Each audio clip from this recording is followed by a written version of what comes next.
Ambassador, what can the Obama administration be doing in a positive way? The Egyptian people have been oppressed, and it's been perceived as U.S. backing. The tear gas canisters are made in the USA. The jet fighters that are threatening. Could the U.S. apologize? Could the U.S. apologize? I think that the U.S. should continue to do what I think it's done very well up until now, is to make sure that the people of Egypt know we're on the side of change, that we're working to promote change. The change is inevitably going to take place. We should obviously welcome contacts, as there were this morning, that seem now to have begun to put in place the first steps of change. We all have to be cautious about whether, in fact, that can really work.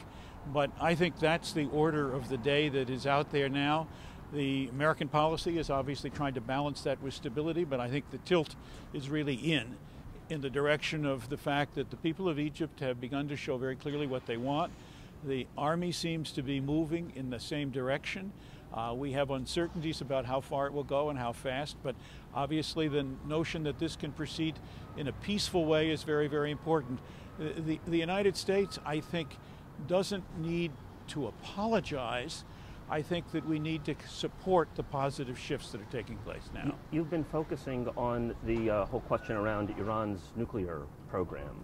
And it's a different subject. Yes. Well, I'm not so sure. I think there might be some relation. Egypt has been calling for a nuclear-free and weapons-free zone in the Middle East.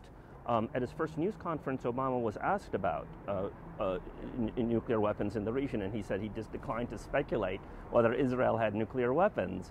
Don't you think the United States need to acknowledge that Israel has nuclear weapons as a starting point? It's a decision for Israel to make about its nuclear policy.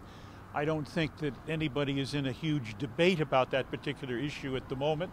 I think the objective of finding a way to reduce and get rid of nuclear weapons is something I totally support in the Middle East and elsewhere.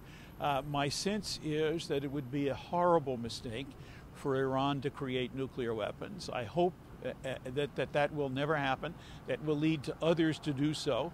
But at the end of the day, I think we'd be much better off without nuclear weapons in Israel, if they're there, or in any place else where they might be. Yes, but isn't honesty the beginning point of getting there? I mean, the U.S. doesn't hide the fact that it has nuclear weapons, but says we want to get rid of them. But we're not even saying that Israel has nuclear weapons, so how can this be a serious process? My own view is that that's a much less important question than can we find A, a solution to the current conflict, which B, I hope could lead to the weapons-free Middle East that you and I and everybody knows we all seek. Thank you. Thanks very much.